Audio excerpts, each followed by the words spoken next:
What's up? It's Tom relaying my updated Twins prospect list. I like to share one of these early in the month, each month. And July is probably the biggest month coming into it to set a foundation because there's kind of three factors in that. Number one, I don't really love to make a lot of judgments based on the first 2 months of the season. I mean, there's certain circumstances where it's absolutely granted, and certain players, maybe you're looking for something in particular. But there's a lot of, it's a small sample of the season, the first 2 months. There's a lot of guys trying to adjust to new levels. So July is kind of where, especially moving guys down in particular, I'm talking about, where I might kind of finally really move off of a guy. Also, as noted there, the MLB Draft is July 11th and 12th. So this list sort of helps me build a foundation for what we have before we have to slot these new draftees in. And then, of course, at the end of July is the trade deadline. And who knows what the Twins are going to do at the trade deadline this year. I think we can certainly assume it's not going to be as hectic as last season. But are they going to sell again? Are they going to buy? I don't know. We don't know. We've not seen Jeremy Zoll and Tom Pohlad command the ship during a trade deadline. So maybe things will be different. I don't know what to expect. It should be interesting at the least. The Twins are in the hunt in the American League because the AL is so bad. But a lot of teams are in the hunt by that definition. So, it's going to be, I don't know what to expect again. So either way, there's going to be a lot of change by the time I put together my August list. And something I do want to call out is me and Jamie Cameron will be sharing a combined list at Limestone Pipeline after the draft. I will only update this come August here in a video, but yeah, check that out, Limestone Pipeline on Patreon. Anyway. What you're seeing here, I'm going to share these in tiers mostly. What you're seeing here is my top tier, my number one tier, Walker Jenkins and Kaelen Culpepper. These guys are the real deal. I've had them 1-2 and not really motivated to move off of that. I know both of them have missed time recently. Culpepper even got hit by a pitch in his hand-wrist area shortly after returning. It sounds like that's not too serious. Actually was named to the Futures game for the second consecutive year.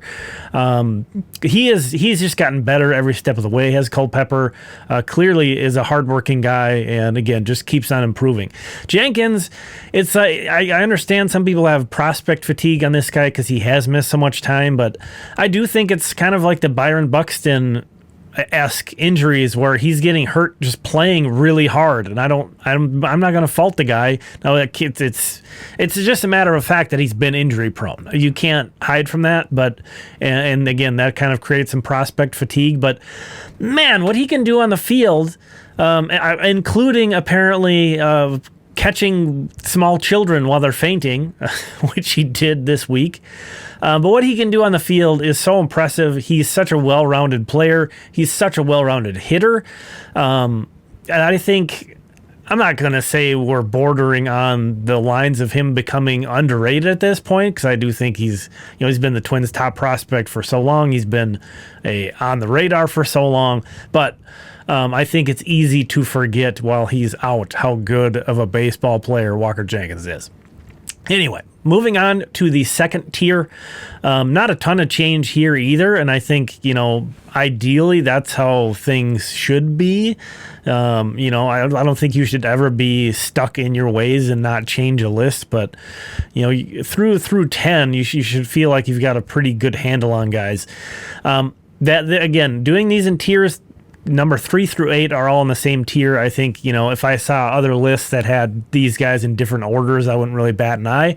It looks like I've got, Emmanuel Rodriguez quite a bit higher than Riley Quick based on the numbers, but they're all in the same tier, all these guys.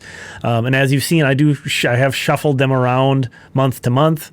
Last month, I moved Tait down to 6, but I said he looked tired, and I should have taken my own advice and realized that this was just a guy kind of going through a slump, maybe again a little tired. He might have been a little beat up, as a catcher they're never 100%, and he came back out in June and looked like how you'd hope him to look. So I shouldn't have moved him, period. But again, this has been all these guys have been in the same tier primarily. Rojas shifts up to my top pitching prospect, but he and Hill and Quick are just bang, bang, bang. Hill moves down. I'm going to highlight some of the guys moving around in a color just to emphasize that. It's scary. It's really scary. The floor is really scary. But I don't think he's been healthy. He's been dealing with a few things, and I'm kind of going to continue to give him a pass, but I had to slide him down a bit. Again, still in the second tier, but there's definitely red flags with Dason Hill, and hopefully those get resolved by the end of the year. You can only say he's young for so long, but I'm going to do it another month at least here. And then I think some people would maybe take issue with Mendez, Winokur, and Gabriel Gonzalez not being in this same tier, but I do think they're in their own class. This is the third tier. Those three guys are in their own tier. Yeah, Mendez, man, his on-base ability is undeniable. He also hits the ball really hard. If you were to watch him swing, Hendry Mendez, and then if I showed you his walk and strikeout percentages, I don't know if you would believe that the guy that swings, like, he swings so hard and still gets away with not striking out a ton, draws a bunch of walks, gets on base a ton. The biggest ding on Mendez and Gabriel Gonzalez in particular is I just don't see any path to them being assets defensively, and that has really become more and more, I think, emphasized in recent years. So that really hurts them in my book as prospects. Gabriel Gonzalez has looked pretty good at first base, but as like a 5'10" right-handed throwing guy, it's not a natural profile for first base, but I think it's a path that's worth going down. He has a cannon though, so it's kind of like a waste of his arm to put him at first base a bit. Brandon Winokur, I think, has been kind of under the radar this year. He's having a really good year after being kind of disappointing with Cedar Rapids. His strikeouts are under control now. He's walking more. So I do like Brandon Winokur. I don't think shortstop is a realistic future destination, but I do think he's a third baseman and again plays center field. Maybe that's not realistic as he moves up either, but certainly a good enough center fielder for now down in high A, and he should be moving up any day now into double A. He's going to get tested there for sure, Winokur in double A, but again, a guy who's been improving. Moving on to the next tier, and this is where things get messy. This is a big tier. I would say overall, this whole range, once you get outside of that top 11, I would say in general has been disappointing in terms of what we got. Now some of these guys in this range have not been, I'm not saying all of these guys have been disappointing. I'm saying what I would have expected from the number 12 through 20 spots coming into this year has been disappointing from where we're at now. And that doesn't have anything to do with Kadeem Jow or Ben Ross or Jason Wrights, guys moving into this tier. It's more of the guys who moved out of this tier or who are in this tier kind of got stuck. Charlie Soto just hasn't pitched. I don't know what you do with him at this point. He worked his way back, but now he's shut down again. He missed basically all of last year. We're on him missing the first 2 months essentially of this year. Still really like him, still really like the skills. He's still only 20, so it's like, I'm not going to totally shift him off the list, out of sight, out of mind, but like, you can't hang on to this forever, and he's missing really important development time. This is a guy who played a lot of shortstop in high school, so he hasn't pitched a ton. So he was really going to need experience, and he's not getting that experience, which is going to ding him some. Kadeem Jow, I'm not even really that. I don't consider myself like hugely high on him or Ben Ross, but again, it's just sort of these guys have moved up because I've been pretty disappointed with a lot of the other guys who I had previously had around this area, and those guys have been consistently performing. I don't want to take anything away from those guys, but if it seems like I have them really high, that's why. It's kind of a lot of the other guys have moved down. I should call out, you're not going to see anybody who hasn't played in a full season league. So, and there's a lot of guys that the Twins have in the FCL and the DSL who are playing well, who are coming on a lot of top 30 lists. So you're not going to see those on my list. That's another thing that kind of impacts maybe how my list looks in these next few tiers than other ones. So keep that in mind. But yeah, I mean, I'm not going to run down all of these guys. Jason Wrights, again, another guy I wouldn't say I'm that crazy about, but he's showing a lot of promise in Fort Myers. Not like dominant, not getting a lot of swings and misses, but clearly a guy who's got a good feel for pitching, throws a lot of strikes, doesn't walk a lot of guys, obviously creates a lot of problems with his height, 6'11". Just seeing the ball is very difficult. Usually tops are out around 94. You'll see some 95s. There's probably some more there, but when you're that tall and you're throwing 94, 95, it probably looks like 99, 100. It's got a good feel for a changeup. So, I like the foundation, and I'm really curious to see what the Twins can do from here. Adrian Bajorquez is just a complete crapshoot. You don't know what he's going to do from one outing to the next. The arm talent is undeniable, though. Ryan Gallagher's pitched poorly for the Saints. I still like what he's got going on. I think he needs to find more from his secondaries. James Ellwinger's hurt. Quentin Young is, so up and down. The floor is terrifying with Quentin Young, but he has some great performances. So I'm still kind of very intrigued by what he is going to end up being. Moving down to there's the fourth tier here. Enrique Jimenez, I think there's an argument to have him even higher. I'm still not really have a great handle on what I expect of him defensively. CJ Culpepper, it might seem kind of silly to have a reliever at 22. That might seem kind of high. But I really like what this guy's doing with the Saints as a reliever, converting to that role. And he was a college reliever, if I'm remembering correctly. So this is nothing new for CJ Culpepper. His velo is up in that role. It's not crazy, but mid-90s.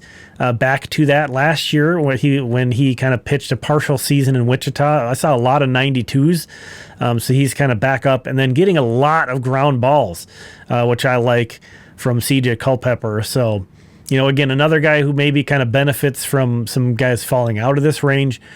Kyler Fedko in there, Ricardo Olivar, who's unfortunately injured, still in this range. Ryan Sprock, I'm pushing up in part because I'm becoming more encouraged that this guy can continue to develop at catcher. A guy who didn't catch in college, trying to pick up the position, had a huge hitting streak in June, and just as outstanding understanding of the strike zone, which obviously benefits him as a hitter, but that's translating over to catching too. I've seen him make some excellent challenges behind the plate for his pitchers, and he can get by at third base.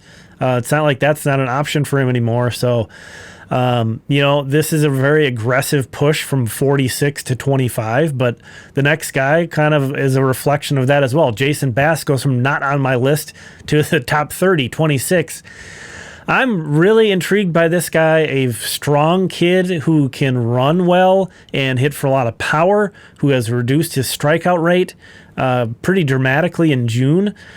Big exit velocities, too, for a 20-year-old playing right field, first base. I think that, you see that and you think, oh, he's not a very good athlete. I think he's a better athlete than your typical guy who is already kind of cornered into those corner positions in a 20-year-old. Maybe not the most graceful, though. I think his foot speed is better than his athleticism, maybe, or his gracefulness, if that makes sense. But, I'm impressed by his offensive potential, Jason Bass. So he cracks the list. There's some other new names as well. Marco Raya, we're moving on to the next tier. I mean, it's which way is the wind blowing is where I'm going to have him. He moves up from 37 to 27. A good month in St. Paul, and then gets promoted to the big leagues. He wasn't exactly like dominant in St. Paul prior to that promotion, but throwing more strikes. Not going deeper into counts. And I think this is unfair to say from the outside looking in, but I think a huge thing with Marco Raya is confidence. And it's not like he's been outstanding in his first two outings with the Twins up in the big leagues, but he's showed that he can belong. And maybe he's not going to stick around the Twins for a long time. Maybe he'll go back down to St. Paul. But I think this cup of coffee for him, as long as he doesn't have like a disaster start or outing, where he just gets his teeth kicked in. This is going to be such a huge confidence builder, I think, for Marco Raya. And I do think that's been something that's been tough on him. Again, hard to say from the outside looking in, but it just seems like he carries himself differently at times. And I think he could use kind of a confidence boost. And maybe we're going to see that, because I always have liked his arm talent. I always have liked his pitch mix. He's not been, he doesn't seem like he trusts his stuff at times. So we'll see what becomes of that. I'm kind of back on him as an intriguing bullpen prospect. John Klein, you see I moved him down a bit. Billy Amick, I moved him down a ton. Eduardo Beltre's injured, unfortunately. A knee injury is going to cost him his season. But Klein and Amick just, one, week you'll see some good stuff out of them. The next week it'll be, poor outings and nothing but strikeouts from Amick. Just tough. Just been really inconsistent. Again, Amick was the guy I was trying to give like a handicap for. Well, he's the guy trying to adjust to Double-A and sort of bake that in. But again, kind of as I alluded to at this point, he's still striking out like crazy. Definitely has power and has some on-base skills, but the strikeouts and his batting average just really make him such an inconsistent player, and that's tough to deal with at a certain point. Matt Barr, Eli Jones, Mike Paredes, kind of a run of pitchers there. Matt Barr is down in actually the FCL. I have him listed as A. So I mean, I guess I'm breaking my own rules here, but I did have Barr ranked since I kind of put him in at the draft. I suppose maybe I'm still working out. This is the first year I'm doing that. I guess I'm still working out the rules. So if you want to call me out for putting Matt Barr on here, even though he's in the FCL, I'll take that L from you. Anyway, Kalai Rosario and Jacob McCombs rounding out that bunch. Jacob McCombs, I think, I'm at 35, so it's not like I'm saying he's a really super intriguing prospect, but I think he is a guy who's not really on a lot of people's radar, playing for the Colonels, who I think is an interesting guy. Too many strikeouts, not enough walks, so an inconsistent production with a poor approach, I would say, but he's a good athlete and has been doing some damage. Missed most of June, though, so I'm kind of intrigued to see where he goes going forward. Next here, Ty Langenberg, to me, it's not like he moved him up, so he's in green there. I don't think his upside is super high, but pitching well for the Saints. I think this is going to be like a Travis Adams, Cody Lawyerson. He's going to make it to the big leagues, I think, Ty Langenberg. So, again, not a huge prospect or anything, but I do think he's showing that he has the potential to be like an up and down big league arm out of the bullpen. He's starting now, and among the system leaders in innings pitched too, so he's been durable. That's been a huge thing for Ty Langenberg, really, the whole way through. Some people say the best ability is availability, and so many pitchers get injured, and he's not. I'm sure he's. I've knocked on all the wood. I feel like I probably just jinxed Ty Langenberg now. But he's been out there every year in and year out and, developing. So, again, he's on the outside of my top 30. So I'm not saying this is some kind of big prospect, but I think we will be seeing him with the Twins eventually. Luis Fragoza, though, another guy new to my list, in at 37, man, is he crushing it for Fort Myers. And this production is kind of out of nowhere. But I'm guessing at 19, I haven't seen him much prior to this. I'm guessing he had a pretty big physical leap over the past year, as a lot of kids do from 18 to 19. And that's showing up on the diamond. The reason why he's not higher for me, like Jason Bass was, I have a lot of approach questions with him. He doesn't take a lot of walks. He strikes out a decent amount, swings and misses a lot, which some of that you can say about Bass, but it's not nearly as extreme with Fragoza. So just kind of a guy who's very much on my radar and who I'm going to be paying attention to a lot more going forward. I'm curious to see if he can keep this up. But a couple of really good, young, interesting bats with the Mighty Muscles. Kyle DeBarge completely plummets. Again, this is another guy who I was trying to kind of give a bit of a leeway for, adjusting to a new level. He also has really dramatically changed his swing from last year to this year, so I kind of wanted to give him some time to see if that was going to click. Still a guy who brings a lot to the table defensively and on the bases, but you can't completely give anybody a free pass for not being productive at the plate. That, as much as I emphasize defense when talking about Henry Mendez and Gabriel Gonzalez, you still have to bring something to the table offensively. Even Ryan Kreidler is maybe a good kind of general comp for Kyle DeBarge. He's going to need to do that. Ryan Kreidler, maybe he made it to the big leagues as a glove-only guy, but he had to hit enough to keep getting opportunities now with the Twins and has continued to hit. So DeBarge is going to need to find that eventually, and right now it's just too He might be the most disappointing prospect in the system, even though I didn't have like huge expectations for him or anything. I've always said he looked like a Kreidler type guy to me, like a guy who could probably get to the big leagues as a, guy who can play some shortstop, guy who can play some center field, guy who brings a lot of defensive value, especially at second base, but other positions as well. And now it's been bad.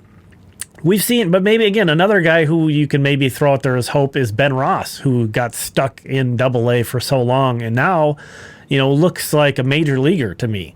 Ben Ross, he's just been really steady this year. Anyway, that tier closes out. With Demuri Pena, really fun guy, guy to watch. He's moved up to Cedar Rapids now, but I think it's questionable. I think it's tough to see him navigating up the levels, to be honest, but a guy who never strikes out and he hits the ball pretty hard too. But anyway, moving on to the next tier we see here, not really going to go, this is actually the 40 through 50 are all in this tier. And really a lot of these guys are in danger of getting replaced by the new draftees when I update my list. I would say probably this last 6 guys are, unless they can move up, are you can probably take it to the bank that they're going to get replaced. Jose, mentioned maybe DeBarge is the most disappointing prospect, but Jose Olivares probably takes the crown from him there. A really good live arm has been so bad, and he's not even striking out that many guys. But anyway, that is the end of my Twins Top 50 for June. Again, Limestone Pipeline, we're going to be updating our, we did a top 20, so we'll probably stick with that. Preseason, updating our top 20 after the draft to include those draftees, which Jamie Cameron is the #1 resource on the MLB Draft and the Twins scope of that. So honestly, I don't think there is anybody out there better to slot guys in from the draft than Jamie is. So he and I tag team this project, Limestone Pipeline, on Patreon. $4 a month. You can get an annual subscription though for 20% off. That turns out to be like $38.50 or something for an annual. So check that out. Thanks for checking this one out. Appreciate it. We'll talk again soon.